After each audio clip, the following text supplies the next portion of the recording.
ఏం రాసుకుంటారు సారు? రోజు రాసే అబద్ధాలు. రోజు అబద్ధాలే రాసుకుంటారా? రాసుకున్న అబద్ధాలు చాలు కానీ ఏమైనా మాట్లాడదామా సారు? నిన్న మీరేం మాట్లాడినారు? మేమా? మీరు ఎప్పుడు మాట్లాడినాం? ఈరోజు నిన్ననో ఈరోజు ఏదో ఒకటి మొదలుపెట్టు. అందరికి నమస్కారం. ఈరోజు ఆ రోజా? అమ్మా ఎవరిని పిలుస్తాను సారు? అమ్మా ఎవరు సారు? మీరు షర్మిలమ్మ. నా పేరు షర్మిల కాదు సారు. కనీసం సంతాపం తెలపనోళ్ళు మీరు. ఇప్పుడు తెలుపుతాం సారు. టీడీపీ 9 ఏళ్ళ పదవిలో లేనందుకు అందరం ఒక్క నిమిషం సంతారు.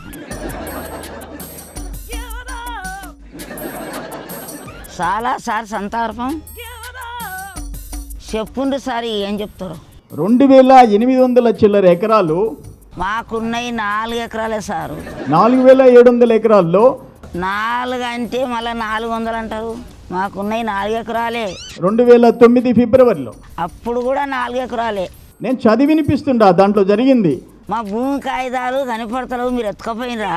అన్నీ అయిపోయినాయి, ఇంకా సేల్ డీడ్ మిగిలింది. ఇట్లా కాగితాలు కూడా లేపేస్తారా?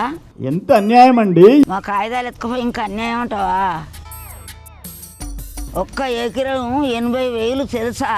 80,000 రూపాయలకి ఎక్కడ నా పొలం ఉందా? మాది ఉన్నదని చెప్తున్నాం కదా. మాకైతే అర్థం కావటంలే. అవును, మీ చంద్రబాబు సార్ ఏం చేస్తుండు? చెట్ల కింద గోళీలు ఆడుకుంటున్నారు. ఎందుకు ఇట్లా తయారైనరు? ఈ రాష్ట్రానికి దురదృష్టం, అంతమించి ఇంకేంలే. ఇంకా అంతమించి ఇంకేంలే. సారే సారు చెప్పి చెప్పి అలసిపోయింది. ఇక పోండి.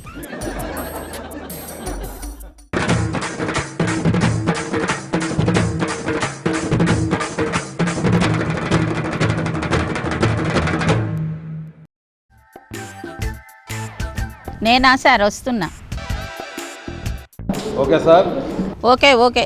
Good evening everybody. పట్టపగలు గుడ్ ఈవినింగ్ ఏం సార్? పొరపాటు అని పొరపాటు చేసుడు మీకు అలవాటే కదా. అందరికి తెలిసిన విషయమే. కొత్త విషయం ఏమన్నా ఉంటే చెప్పు. ఇప్పుడు హాట్ న్యూస్లో ఇప్పటికే మస్తు వేడి ఉన్నది, ఇంకా హాట్ న్యూసా సార్? వద్దు, చల్లటి ముచ్చట చెప్పండి. ఇష్యూస్ దండిగా ఉన్నాయి.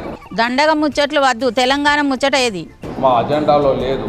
ఆ ముచ్చట వచ్చినప్పుడే కనిపిస్తున్నావు. మరి మా పని అయిపోయింది, మేము వెళ్ళిపోతాము అంటే అప్పుడే గుర్తుకొస్తుంది కదా సమైక్యాంధ్ర ఉద్యమంలా ఎవరు ముందున్నది? తెలంగాణ ప్రాంతం ముందుగా ఉన్నది.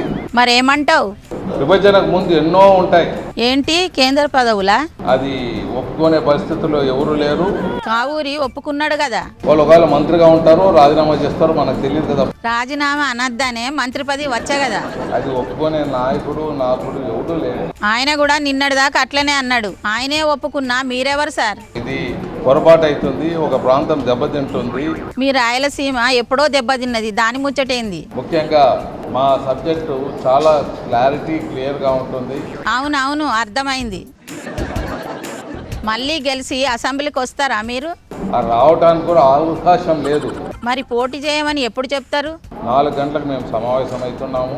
ఆ తర్వాత మీటింగ్ ముచ్చట మాకు చెప్తారా? మీతో తప్పకుండా కూర్చొని మాట్లాడతాం. రాజీనామా చేస్తారా మరి మీరు? అటువంటి పరిస్థితి వచ్చినప్పుడు మీతో సలహా తీసుకుంటాం. సరే సార్, మంచి సలహాలు మేము చెప్తాం, రండి. Thank you sir.